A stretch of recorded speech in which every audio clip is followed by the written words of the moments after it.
Imagine a world cloaked in eternal twilight, where mist clings to the dark, silent waters. Breathe in. This is the river Styx, the boundary between the living and the dead. For eons, this river has served as the final crossing for every soul that has ever walked the earth. As you stand on the shore, the cold air bites at your skin, and the only sound is the rhythmic lapping of the dark waves against the jagged rocks. This is where the journey truly begins, in the silence of the transition, and there, emerging from the thick fog, a lone silhouette pulls a ferry through the gloom. That is Corin, the ferryman, a figure as old as time itself. He does not speak, he only waits for the tola, single coin placed in the mouth of the deceased. Without it, a soul is condemned to wander the banks for 100 years. Watch as he moves with a practiced, ghostly grace, his eyes fixed on the horizon of the unseen. The ferry creaks under the weight of invisible passengers, each one a story, each one a life, now concluded. The mist parts for him, and him alone, as he navigates the treacherous currents of the Styx. Corin is the silent guardian of the passage, ensuring that the order of the cosmos is maintained. He carries souls to their final destination, a journey from which there is no return. The ferry ride is a time of reflection, where the noise of the living world fades into a distant memory. Here, in the heart of the mist, the distinctions of wealth, power, and status vanish. Every soul is equal before the ferryman, stripped of their earthly possessions and judged only by the weight of their spirit. The far shore beckons, a land of shadow and mystery that awaits all who cross. Breathe out, the crossing is complete, and the air grows heavier with the weight of eternity. You have left the world of light behind, and the true scale of Hades' domain begins to reveal itself.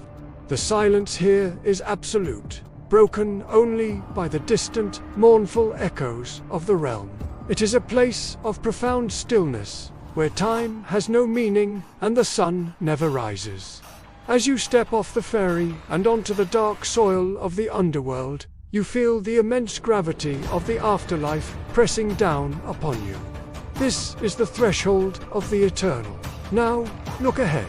Those colossal gates, etched with ancient warnings and forged from indestructible metals, are guarded by a beast of legend. Cerberus, the three-headed hound of Hades, stands as a terrifying sentinel, his 6 eyes glowing with a fierce, supernatural light.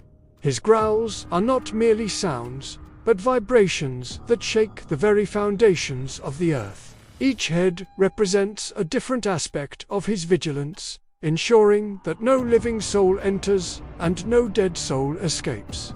He is the ultimate deterrent, a creature of raw power and unwavering loyalty to his master. Cerberus ensures that once you enter these gates, you never leave. He is the finality of death personified. His presence is a reminder that the boundary between life and death is absolute and guarded with divine ferocity. Even the bravest heroes of myth trembled at the sight of him. To pass him is to accept your place in the grand design of the afterlife. The gates themselves seem to groan with the weight of the countless souls they have admitted over the millennia, a testament to the inescapable nature of Hades' kingdom. Beyond the gates lies the heart of this realm, a place of dark majesty and terrifying beauty. Seated upon a throne of polished ebony, carved with scenes of judgment and fate, is Hades, the master of the underworld. He is a figure of immense gravity, his gaze piercing through the shadows to see the truth of every soul. He wears a crown of dark iron and holds a bident, the symbol of his authority over the dead and the riches of the earth. His presence is not one of malice, but of a stern, necessary justice that maintains the balance of the universe. His presence is not of evil, but of immense, solemn power, a king ruling his silent kingdom with an iron will and a fair hand. Hades is the steward of the dead, the one who ensures that every soul receives its due.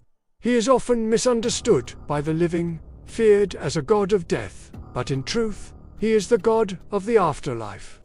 The one who provides a place for the departed. His kingdom is vast and organized, reflecting his own disciplined nature. He sits in perpetual judgment, a silent witness to the history of humanity. His domain stretches from the tranquil, ghostly asphodel meadows, where ordinary spirits wander aimlessly in a grey, eternal twilight, to the deepest, most terrifying abyss of Tartarus. Tartarus is a prison for the damned, a place of darkness and suffering where the wicked are punished for their earthly crimes. Between these extremes lie the Elysian fields, a paradise for the heroic and the virtuous. Hades oversees it all, ensuring that the geography of the afterlife reflects the morality of the lives lived. It is a complex, multi-layered world of shadow and light. This is a world of shadow, judgment, and finality. It is the end of every journey and the beginning of an eternal existence. In the realm of Hades, the truth of one's life is finally revealed, and the consequences of one's actions are fully realized. It is a place of profound peace for some and eternal reckoning for others. As we look upon the dark horizon of the underworld, we are reminded of the mystery that awaits us all, and the silent king who waits to welcome us home. This is the legacy of Hades, the Lord of the Dead. Want more stories like this? Subscribe to our YouTube channel and follow us on Facebook. Thank you.